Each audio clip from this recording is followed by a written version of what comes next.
And straight to our top story this morning, which is the mounting travel troubles caused by the government shutdown, now entering its fourth week with no end in sight. And good Tuesday morning to you, Washington. So glad you're with us. I'm Adam Longo. And I'm Adriana Hopkins. Air traffic controllers who have been working without pay are expected to miss their first full paycheck today. 7 News reporter John Gonzalez leads us off this morning live at Reagan National Airport with what this all means for travelers. John, good morning.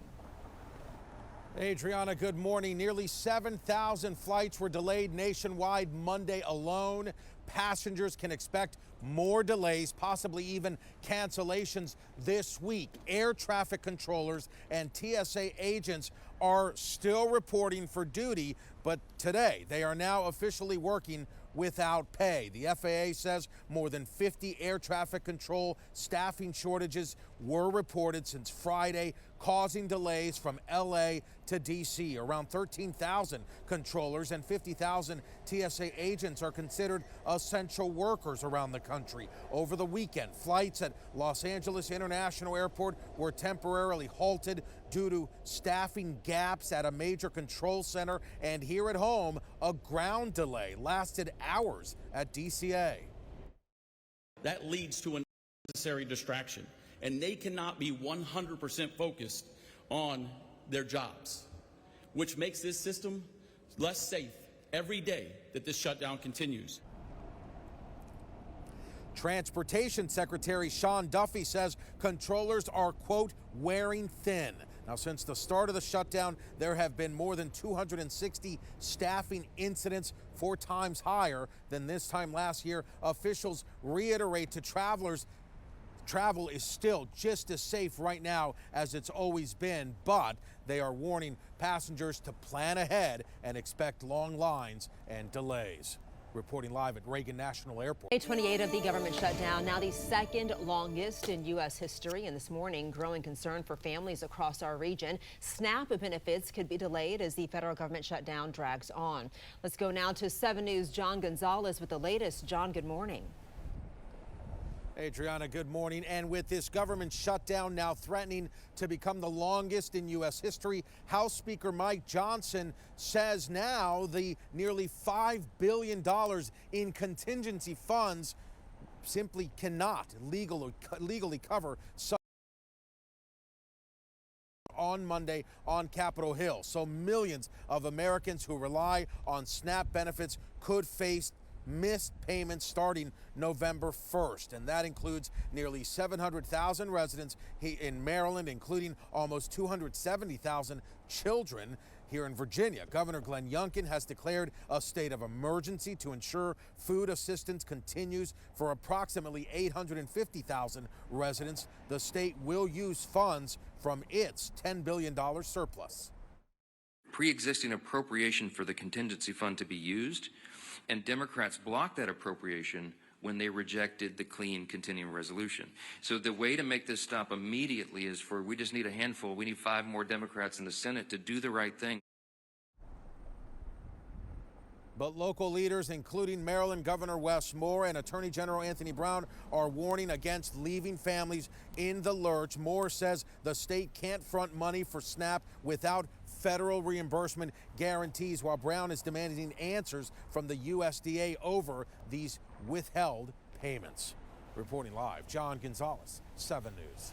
Well, this comes as the city of Manassas sent out a notice saying the city's social services agency is ready to help residents. It reads in part, quote, the 42-member team is working closely with local partners to connect residents to immediate support. And they're also encouraging residents with any remaining SNAP balances to use that money to buy non-perishable foods and household essentials. Millions of SNAP beneficiaries lose their aid starting November 1st. The U.S. Department of Agriculture has posted a notice on its webpage blaming Democrats for the continued government shutdown, saying the well has run dry. Last Friday, the Trump administration announcing it would not use contingency funds of roughly $5 billion to keep those benefits flowing. Thanks for joining us for 2 News at 5 tonight. I'm Heidi Hatch. And I'm Jim Spiewak. So tonight we're in Weber County, where some people are voicing new frustrations directed at politicians for the government shutdown. Liv Kelleher joins us from Ogden this evening. And Liv, how are people responding to another week now of missed paychecks and also less help that could be coming from the government? Well, Heidi, the word I heard most today, ridiculous. Residents here in Ogden tell me that they're tired of political games without solutions, especially as the impacts could soon leave them hungry. Are you at all worried about being able to feed yourself, put food on the table, cost of groceries? Does that concern you at all? Yes, it does a lot.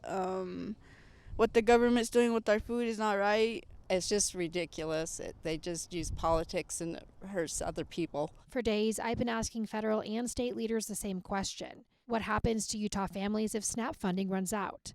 The U.S. Department of Agriculture's original contingency plan said it would continue funding core nutritional programs during a shutdown. But in a memo released 3 days ago, the USDA appears to walk that back, saying contingency funds are not legally available and that states cannot cover the cost of benefits and be reimbursed. I again reached out to Governor Cox's office, offering an unedited interview to discuss food insecurity for thousands of Utahns. The request was declined, and I was referred back to Workforce Services. We offered the same interview to leaders in both the Utah House and Senate. The House also declined, saying they hope the federal government will do the right thing. The Senate did not respond.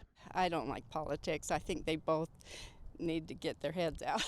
For Ogden resident Pam Royster, whose sons lost work because of the shutdown, she believes lawmakers would respond differently if they felt some of their own financial pressure. I think that they should not be paid or they should not get health care when the constituents don't.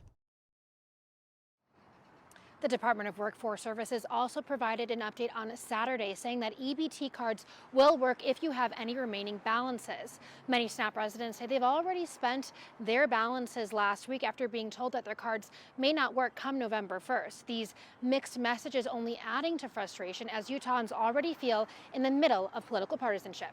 Reporting live in Ogden, Liv Kelleher, KUTV 2 News.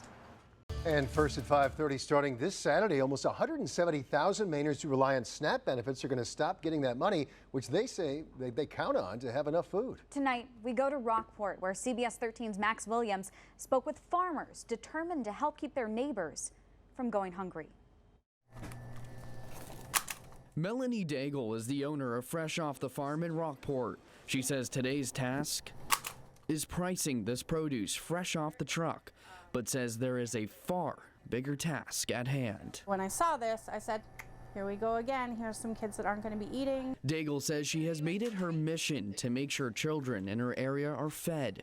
That's why last week she filled more than 40 bags of groceries for SNAP recipients. So you basically paused everything that goes on out there to help other families. Absolutely. Felicia Wade, the farm's manager, says they kept the store open, but put pricing and restocking the shelves aside to focus on the families who needed the food most. And we've actually had some customers come in and try to help donate as well so we can continue helping everybody else. The local donations coming in as the Trump administration says they will not tap into contingency funding to keep SNAP running. We know the money is there, that we know that they shift money all the time, and it's unconscionable that they're saying to hungry people, we'll start worrying. Unless lawmakers act this week, there will be no benefits issued November 1st. But back in Rockport, Daigle is keeping politics out of it. People still have to eat. Kids still have to eat. Parents still have to provide. So if I work a little later that day, so be it. And Mel, the owner, says they plan on packing more groceries for SNAP recipients at the end of this week. All you have to do is show your EBT card for proof. In Rockport, Max Williams, CBS 13 News.